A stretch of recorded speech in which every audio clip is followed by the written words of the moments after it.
Welcome back to this special edition of Today, and we've heard some incredible stories from our veterans today, and of course our next guest is no exception. Damien Tomlinson is a former commander in the Australian Defence Force. In April 2009, whilst on night patrol in southern Afghanistan, his unit drove over an improvised Taliban bomb. Check it out.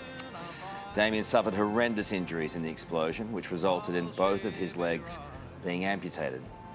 But it didn't let his injury hold him back. Damien overcame his adversities, eventually going on a walk to the Kokoda track and even star in a blockbuster movie. Damien joins us live now. Damien, that's pretty incredible stuff right there. Oh, yeah.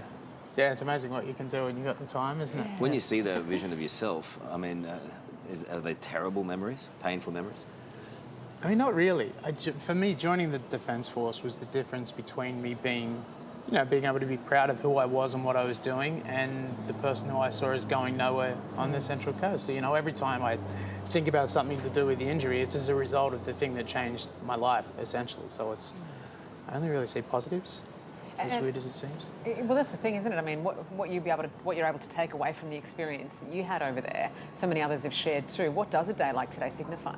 Well, I mean, to me today really reminds me of families being the fabric that holds the Defence Force together. Like when you sign up to join the Defence Force, it's not just you that signs up, you sign your whole family up, like whether you've got a wife, kids, in my case, parents and family back here, they then sign up for the time that you have to devote to your job to make sure that you can do it and do it to the best of your capability. So, and they essentially, like I said, they're the fabric that hold the Defence Force together. So on a day like today, I think about, our guys that didn't come back, and especially their families and the times that they have where they're raising a glass hoping to chink their son, and not being able to. So today's a great day to be able to pause and sort of reflect on that. Talking family, it was your grandfather who inspired you to join, right? Tell us about that. Yeah, I was looking at Mum's computer. I was like literally sitting there, and there was a photo of him with his medals on him. We used to get up on Anzac Day, you'd sit there and watch him march, and like you'd always wait. You felt like you were waiting forever when you were a kid. It was probably an hour or whatever in, and then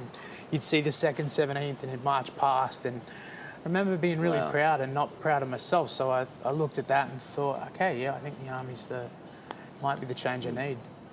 Walking the Kokoda track, writing a book, starring in a movie. Yeah. I mean, it's pretty incredible what you've been able to achieve. I mean, I don't know. I see it as my job personally there were a lot of people involved in getting the pulp of mess that was me back to the stage where I was like walking, moving and doing things. A lot of people gave up a lot of free time to have me do that. So for me, the best way I can honour their devotion and love is to sort of be the best version of me I can be, which we're still working on. It's one of those continual processes, but it keeps me sort of motivated so that they can sort of look and then just sort of give themselves a pat on the back and go, I was part of that. You really articulate the struggles both there and when you get home in an incredibly articulate way. I wonder, at a time yesterday when the Australian government has put the call out for new recruits, kids out there are going to see everything that you've been through, and some are going to go, I wouldn't mind doing that, but I'm a little bit scared, or I do want to do that. What's in store for me? What do you say to them? I mean, ultimately, you do you. I mean, if it's something that you're drawn to, if it's an itch that you got to scratch, get on board. I think you're letting yourself down if you don't have that opportunity. Like, last thing you want to be doing is sitting next to your best mate in a nursing home going, man, I sat on the sidelines. That's not where you want to be. So if it's something that you'd like to do, I've been extremely well supported by the government, regardless of decisions that they may be seen to be making year in, year out, or things like that. I've been incredibly well supported, and you can see I've had the opportunity to do so many things. There's been great support mechanisms in place, which are an evolving system, but I think that should really give confidence to people in the recruiting cycle to know that you're going to be well trained, you're going to be well looked after when you get back, and we've got a nation of Australians that today are going to prove how proud they are of the fact you serve. And what about that kid who's sitting there on the Central Coast today, looking at what you've done? God, Isla, Ari, I love you, and Abby, I love you too, babe. I think they're the kids on the Central Coast that I want to meet, that make the difference to me. I think you talk about the physical struggle when I got back. The hardest thing about mental health issues, you don't realise you're in a battle until you're so deep that you don't know whether you can get out. And I met my wife. We'd known each other since we were young. I met her like 5 years ago, and it changed my life. We had a daughter a year later, and everything sort of changed and evolved for me from that moment forward. But it's sort of shown me how dark of a place I was in for a long time, and a way towards a better life and a better existence. It's been it's been great.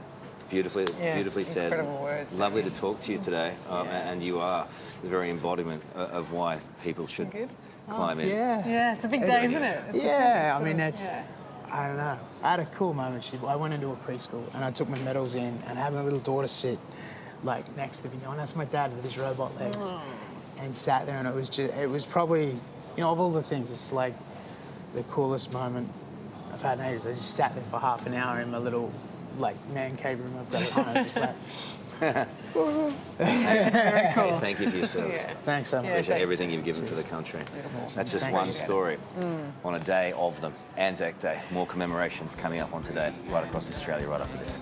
Hey there, Today fans. Sarah and What's my name again? oh my goodness, Carl. Hey, thanks for watching our YouTube channel, though. Subscribe now for more news, special reports, and amazing Aussie stories. And Carl misbehaving, Whoa, of course. that never happens. Always happens. What's she talking about?